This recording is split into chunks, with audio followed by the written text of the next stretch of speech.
Los padres de mi alumno malcriado intentaron que me despidieran, así que los expuse ante todos. Esto ocurrió ya hace un par de años, pero todavía recuerdo cada momento con una claridad aterradora. Soy maestra de escuela secundaria desde hace más de 10 años, y si algo he aprendido en todo este tiempo es que, por más que ames tu vocación, hay momentos en los que simplemente no puedes evitar preguntarte si vale la pena seguir luchando. Desde pequeña siempre quise ser maestra. Mientras otros soñaban con ser astronautas, bomberos, doctores o cantantes, yo me la pasaba jugando a la escuelita con muñecas y les enseñaba gramática con una pizarrita que me hizo mi papá. La pasión existía y nunca se me fue. Me gradué en pedagogía con honores, y me especialicé en lengua y literatura. Rápidamente conseguí una plaza en una prestigiosa academia privada, Instituto Altamira, una institución privada con un campus hermoso y una mezcla cultural diversa. Algunos estudiantes estaban becados. Otros venían de familias con mucho poder económico. Enseñaba literatura en la secundaria. Siempre me fascinó esa etapa en la vida de los niños, aún no son adultos, pero ya sienten el mundo presionando sus hombros. Es cuando más necesitan una guía, una brújula moral. Me esforzaba por ser esa persona con quien ellos pudieran contar en esa etapa tan difícil pero tan importante. En ese año, la clase de 8º grado era un desafío constante. Es la edad en que los chicos están iniciando la pubertad y es todo un reto mantenerlos enfocados en sus estudios. Con mi experiencia había logrado mantener un orden en esa clase. Sin embargo, como todos los años, había un chico en particular que se negaba a obedecer las reglas y buscaba siempre cómo salirse con la suya. Alejandro tenía 14 años, pero ya parecía de 17. Alto, fuerte, con una presencia intimidante y una actitud soberbia que te hacía pensar que gobernaba el mundo. Su apellido era bien conocido en el colegio. Sus padres eran donadores estrella, cenas benéficas, remodelaciones, becas con su nombre. Cada vez que algo se renovaba en la escuela, había una placa dorada con su apellido. Y eso, por supuesto, lo había convertido en un monstruo intocable. Alejandro intimidaba a otros chicos. Los empujaba en los pasillos. Burlas, comentarios groseros, incluso lo sorprendí una vez arrebatándole el celular a una niña y amenazándola con humillarla en redes sociales. Claro, todo esto lo reporté a la directora. Pero los reportes se perdían misteriosamente. Las quejas desaparecían. Y los demás maestros, resignados, evitaban meterse con él. Académicamente era un desastre. Cero interés. Faltaba constantemente a clases. Malos modales. No entregaba trabajos. Interrumpía constantemente. Reprobaba los exámenes sin mostrar ni una pizca de preocupación. Pero siempre se salía con la suya y aprobaba los cursos de una forma casi mágica. Demasiado mágica. Claro, no era el único de su tipo en la escuela, como ya he dicho, era una escuela con fama de personas con buen poder económico. Pero hasta los otros chicos mostraban más respeto por sus maestros y compañeros y por la educación de lo que Alejandro mostraba, y claro, todos los maestros ya estábamos hartos de él. Me gusta pensar que cada chico tiene una esperanza, que solo hace falta la motivación correcta para sacar la mejor de cada uno. Aunque el caso de Alejandro me hacía dudar seriamente de mis convicciones. En mi clase, nunca hice excepciones. El apellido de nadie valía más que el esfuerzo. Siempre llevé mi clase bajo el valor de la justicia y los que habían recibido clases conmigo sabían que ese era el método y lo aceptaban. Así que cuando llegó el examen final del semestre, fue simplemente cuestión de tiempo para que explotara el conflicto con el chico problema de 8º grado. Alejandro obtuvo un 28 puntos sobre 100. Incluso después de aplicar la curva de calificación, no alcanzaba para aprobar el grado. Ese resultado, además, era el último empujón hacia la repetición del año. No era una sorpresa. Él lo sabía y simplemente esbozó una cara burlona cuando vio su resultado. Pero lo que vino después, eso sí me sorprendió inclusive para un chico como él.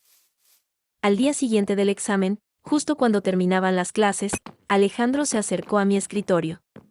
Sacó una pequeña caja de terciopelo y la abrió. Dentro había una pulsera de oro, con un pequeño dije en forma de libro. Me dijo con total descaro.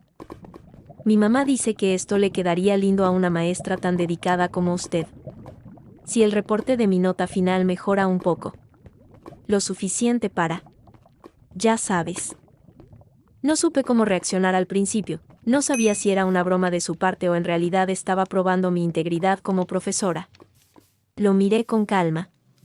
Cerré la caja, se la devolví, y le dije: gracias por el detalle, pero la nota que sacaste es tu nota final y así se va a quedar, aunque me traigas todo el oro del mundo. Mis principios no están a la venta. Me miró con esa sonrisa cínica, como si yo acabara de perder una gran oportunidad. Usted se lo pierde, profe, dijo, y se fue caminando como si todo le resbalara. Al día siguiente, Alejandro volvió. Pero esta vez, sin sonrisas, sin regalos, solo con una tonelada de prepotencia. Profe, ¿sabe lo que le va a pasar si no cambia esa nota?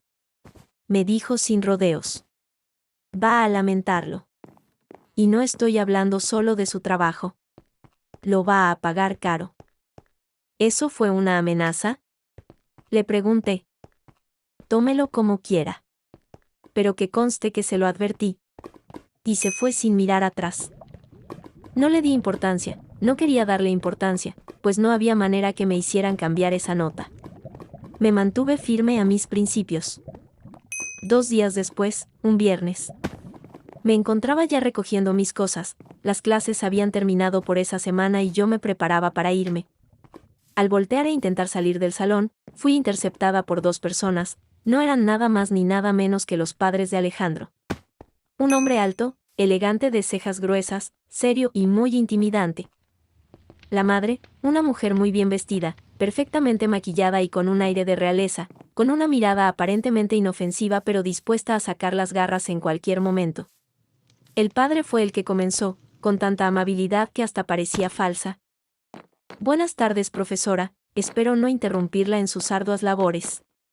La venimos a buscar porque entendemos que hay un error con la calificación de nuestro hijo Alejandro. Mucho gusto en conocerlo, respondí amablemente, pero me temo que no hay ningún error. La calificación en el examen es la que se observa en la boleta. La madre interrumpió entonces. Con su voz chillante, y con plena confianza en sí misma dijo: pero debe haberlo. Alejandro se ha esforzado mucho en todas sus materias. Él no puede reprobar. Claramente es un error o un prejuicio. Lamento que se sientan así. Respondí de la forma más educada posible, pero la nota que está en ese examen refleja su rendimiento. Pueden acompañarme a mi escritorio para que podamos revisar las respuestas de Alejandro en el examen. Pero los padres de Alejandro se negaron. No tenían ningún interés en que les comprobara que las respuestas estaban mal. Ellos seguían insistiendo que era la nota la que estaba mal. El padre de Alejandro, forzándose a no levantar la voz, dijo: profesora, creo que no nos está entendiendo. Esa no es la calificación de mi hijo. Y me pone en duda si en verdad usted es una maestra lo suficientemente capacitada para dar clases en esta institución a la cual, por cierto, nosotros donamos mucho dinero al año. No somos cualquier persona, ni como el resto de los padres. Nosotros nos encargamos que esta escuela funcione como debe de ser. No creo que sea justo que, con tanta ayuda, nos traten a nosotros y a nuestro hijo como alguien más del montón. Le digo que los comprendo, pero estoy comprometida con la educación y los valores de esta escuela. Si hiciera una excepción con su hijo, tendría que hacerlo con todos aquellos que alguna vez reprobaron y eso no sería muy ético de mi parte. Profesora, dijo la madre de Alejandro ya casi gritando, usted debe resolver esta nota y ponerle la que se merece, que es una buena nota. No quiera jugar con nosotros. Estoy segura de que hará lo correcto.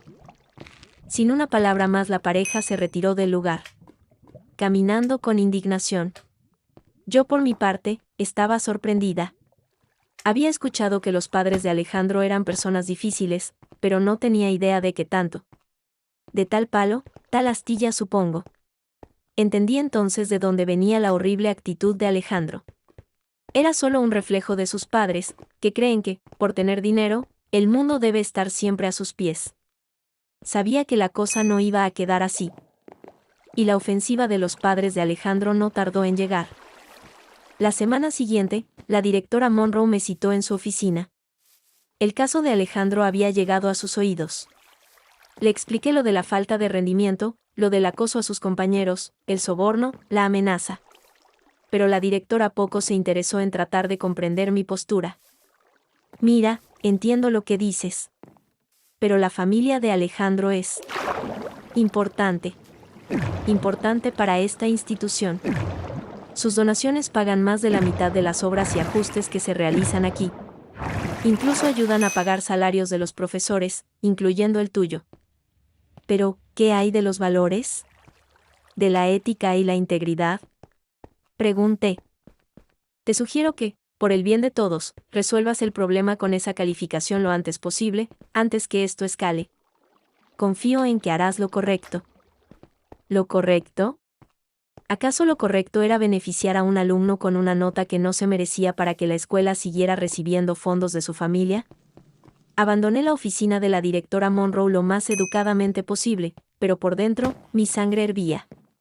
Yo simplemente no podía dejar que Alejandro se saliera con la suya así nomás y tampoco me iba a dejar intimidar por las amenazas. Pero tampoco quería perjudicar a la escuela. Así que se me ocurrió darle una última oportunidad a Alejandro. Una oportunidad que le ayudaría a subir su nota lo suficiente para no reprobar el curso ni repetir el curso. Un trabajo extra. Una redacción de un análisis literario, con una rúbrica clara, acerca de la obra Moby Dick del autor Herman Melville. Si lo entregaba bien hecho, y veía un esfuerzo claro de su parte, podía subir su nota. Su respuesta me dejó decepcionada. ¿Yo? ¿Hacer un trabajo extra? No necesito hacer nada de eso. Solo cambie la maldita nota.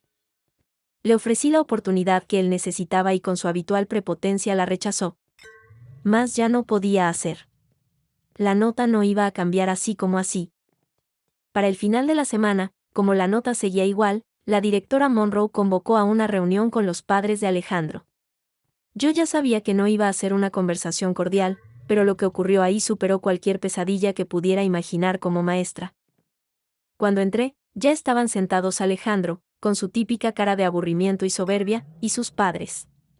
La madre, con un vestido de diseñador y gafas oscuras, dentro del edificio, por supuesto. El padre, con su reloj de lujo en la muñeca y un portafolio de cuero, como si estuviera en una junta de ejecutivos. La directora Monroe estaba en su lugar habitual detrás del escritorio, con los labios tensos y la mirada nerviosa. Me senté. Nadie saludó. Gracias por venir, comenzó la directora con un tono forzadamente profesional. Estamos aquí para discutir la solución con Alejandro y su calificación final en literatura. La madre fue la primera en hablar. Con una voz feroz y prepotente, dijo. Sí, ¿por qué la nota de mi hijo no ha cambiado? Creí haber sido clara. La nota de Alejandro no ha cambiado, porque no quiso tomar la oportunidad que le di. Le ofrecí hacer un trabajo para poder subir su nota, pero él se negó a hacerlo. ¿Trabajo extra? Interrumpió el padre, con un tono casi burlón. ¿Ahora los maestros les imponen castigos arbitrarios a los alumnos que no les caen bien? No fue un castigo, repliqué. Fue una oportunidad. No tenía ninguna obligación de ofrecérsela, pero lo hice con la esperanza de que asumiera responsabilidad. Se negó. La madre se quitó las gafas y me miró con frialdad. ¿Sabes quiénes somos? ¿Tienes la menor idea de lo que nuestra familia ha hecho por esta institución? Mi esposo y yo hemos sostenido esta escuela por años. Sin nosotros, no habría becas, ni computadoras, ni biblioteca nueva. ¿Y así nos lo agradecen? Yo enseño literatura, señora. No vendo calificaciones al mejor postor, respondí, firme. ¿Te estás pasando?, gritó el padre de Alejandro, golpeando la mesa con el puño. Te crees alguna especie de heroína moral, pero estás jugando con el futuro de mi hijo. Con nuestro prestigio. Yo no estoy jugando con nada, dije, elevando ligeramente la voz. Soy maestra de literatura, pero, además, fomento los valores morales en mis clases. Alejandro necesita entender que sus acciones tienen consecuencias. No puedo aprobar a alguien que no ha demostrado el mínimo esfuerzo académico ni respeto por esta escuela, por sus compañeros, ni por sus maestros. Entonces hagan lo que tengan que hacer, respondí, con voz baja pero firme. Porque yo también lo haré. Los padres de Alejandro se retiraron furiosos de esa reunión. Yo sabía que ahora la guerra vendría en serio. Una semana después de aquella reunión infernal, cuando creía que lo peor ya había pasado, llegó lo impensable, una carta certificada, entregada directamente a mi buzón. La abrí y me senté antes de seguir leyendo porque mi corazón empezó a latir como si algo en mí supiera que esa carta iba a cambiar mi vida. Era una notificación judicial. Los padres de Alejandro me estaban demandando. Una demanda formal. Con abogados, con cargos, con exigencias económicas. Los cargos eran tan absurdos como indignantes. Acoso psicológico, porque supuestamente mi trato hostil y discriminatorio hacia Alejandro le había generado ansiedad severa y angustia emocional. Negligencia profesional, porque según ellos, yo había ignorado su potencial y le había negado ayuda académica adecuada.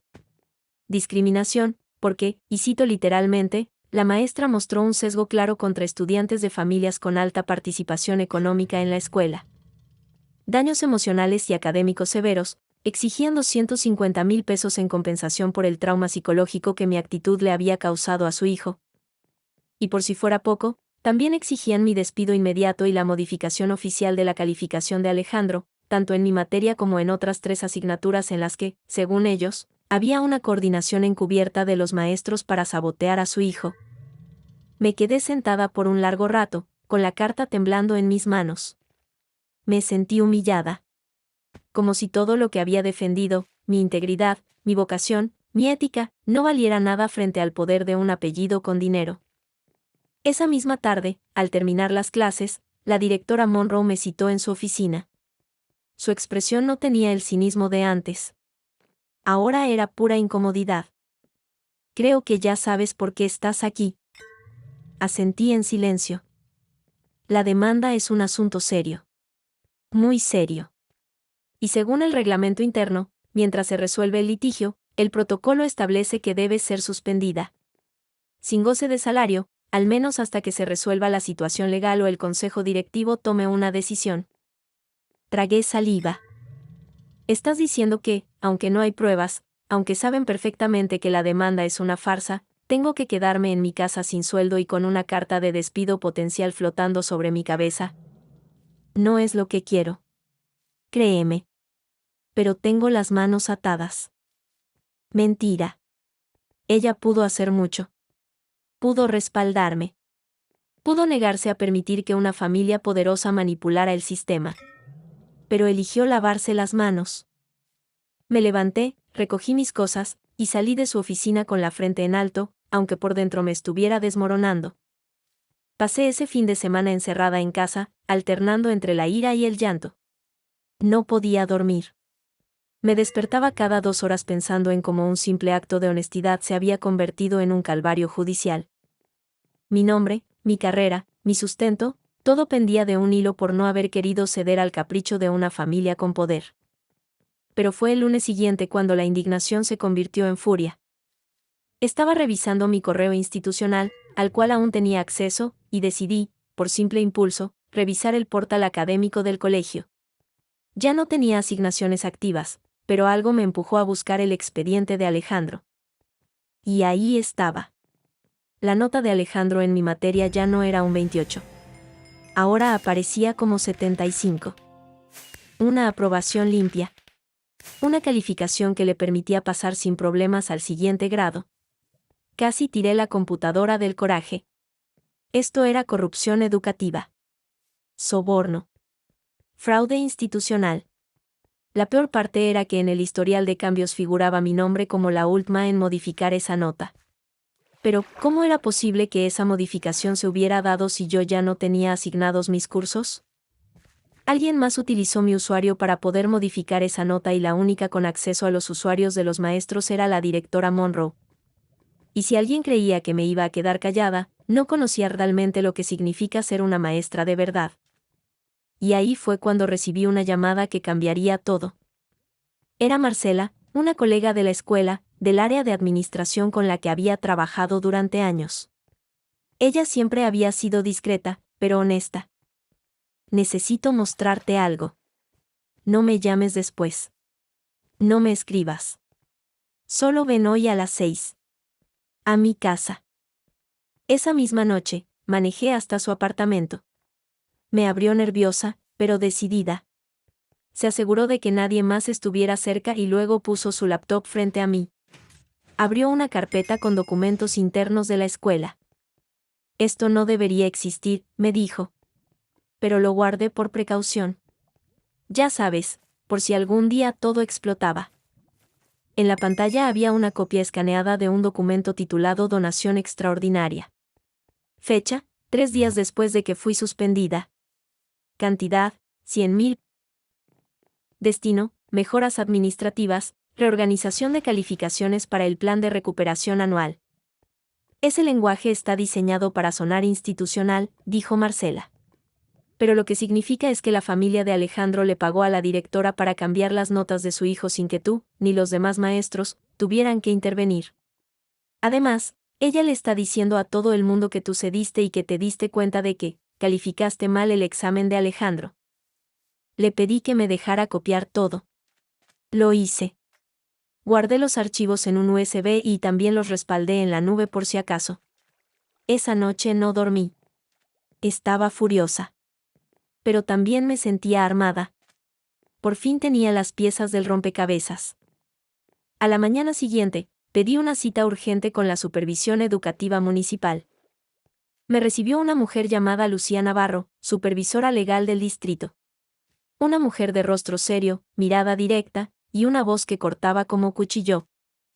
¿Es sobre la demanda?, me preguntó apenas me senté. Sí, ella ya estaba al tanto del caso de Alejandro y su familia. Una demanda así no podría pasar desapercibida. No. Es sobre la corrupción detrás de la demanda. Le entregué la carpeta con las pruebas. El historial del sistema con los cambios de nota. La copia del donativo extraordinario. La fecha del cambio. La suspensión injustificada. Todo. Pasó más de una hora leyendo, haciendo anotaciones, haciéndome preguntas muy específicas. Yo respondí cada una con precisión. No necesitaba inventar nada. La verdad estaba de mi lado. Cuando terminó de leer, me miró a los ojos. Profesora, si todo esto se corrobora, estamos hablando de una violación grave a la ley educativa. Esto es soborno. Tráfico de influencias. Manipulación institucional. Y puede escalar muy alto. Entonces haga que escale. Por favor, le respondí, conteniendo las lágrimas. Yo solo quiero que se haga justicia y poder continuar mi labor como maestra para aquellos que se aprecian la educación. Ella cerró la carpeta con determinación. Déjelo en mis manos. Lo que siguió fue una tormenta. En menos de una semana, la Supervisión Educativa emitió una orden de auditoría completa a la administración de la academia. Inspectores llegaron con carpetas, sellos y laptops. Revisaron cada calificación registrada en el sistema, cada modificación posterior, cada informe de ajuste administrativo hecho en los últimos 6 meses. Y lo que encontraron fue aún peor de lo que imaginaban. Al menos 5 estudiantes con apellidos influyentes habían recibido cambios de calificaciones similares. La directora Monroe había utilizado la misma excusa de plan de recuperación para justificar esas alteraciones sin documentación pedagógica. Varios pagos donativos coincidían sospechosamente con cambios de notas de hijos de donadores importantes. Se descubrió que el correo electrónico institucional de la directora incluía mensajes intercambiados con los padres de Alejandro, donde se discutía explícitamente cómo resolver el problema y evitar que yo regresara a la escuela. El escándalo estalló como pólvora. Medios locales comenzaron a reportar la situación: corrupción en institución educativa privada, directora implicada en caso de sobornos escolares, maestra suspendida por negarse a modificar notas compradas. Muchos padres comenzaron a hablar. Se organizaron. Algunos contaron que también habían sufrido represalias por reportar bullying de Alejandro. Otros mencionaron presiones veladas para donar dinero si querían que sus hijos no tuvieran problemas. Los inspectores entrevistaron a más de 30 personas, maestros, alumnos, administrativos, incluso exalumnos que ya habían egresado y recordaban haber sido presionados por el mismo alumno y su familia. No fue un caso aislado. Era un sistema entero podrido desde las raíces. En las semanas siguientes, Se vieron por fin los frutos de la pelea contra una de las familias más influyentes de la ciudad. La directora Monroe fue suspendida y arrestada, enfrentando cargos por corrupción institucional, alteración fraudulenta de registros académicos, encubrimiento de conducta indebida, recepción de sobornos en institución educativa. Fue despedida con deshonra y, según su abogado, estaba considerando cooperar a cambio de reducir su sentencia. Nadie quiso defenderla públicamente. Los padres de Alejandro fueron citados por la fiscalía y enfrentaron cargos por cohecho, tráfico de influencias y fraude educativo. Además, la escuela, para evitar el cierre definitivo, acordó cooperar con el Estado y denunciar formalmente a los padres de Alejandro para salvar su acreditación. Se les impuso una multa de $1.2 millones por los daños causados, además de quedar inhabilitados para participar en cualquier junta escolar u organización educativa durante 10 años. Alejandro, por su parte, fue expulsado. Reprobó 8º grado, y tuvo que inscribirse en una institución pública de otro estado. Sin los privilegios, sin sus arreglos, sin nadie que le cubriera los errores. Los demás estudiantes de la escuela fueron evaluados con justicia. Se corrigieron más de 20 calificaciones alteradas. Se instaló un nuevo sistema de auditoría interna con supervisión estatal directa. Y yo fui reinstalada en mi cargo. No solo eso, recibí una disculpa oficial por escrito del Consejo Escolar y del Departamento de Supervisión.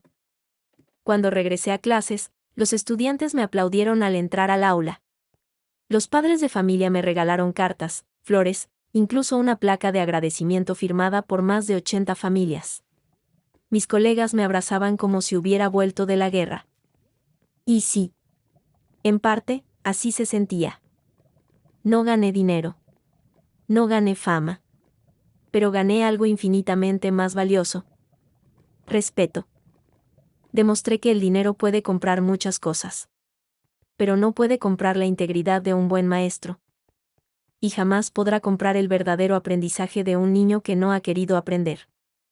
Si te gustó esta historia y quieres seguir escuchando lo mejor de Reddit, déjanos un comentario y comparte este video con tus amigos. No olvides darle like, suscríbete y haz clic en la campanita para no perderte de nuestros próximos videos. Nos vemos en la siguiente historia.